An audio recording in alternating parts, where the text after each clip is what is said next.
opposition, sinasabi nila na impeachment should not be a process for to even out political scores.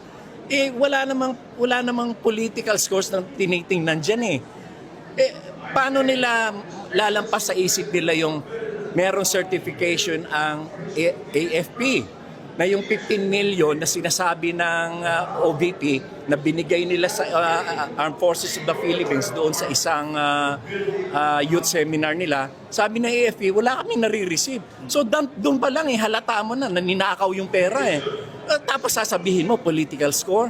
And paano na yung mga Mayor Grace Piatos na isinertify ng PSA that there are about 900 individuals in the list who are not existing. Wala mga birth records. Paano mangyayari yun? Even si Chel Jokno, nagre-reklamo, bakit yung pangalan niya nandun? Political score pa rin yun.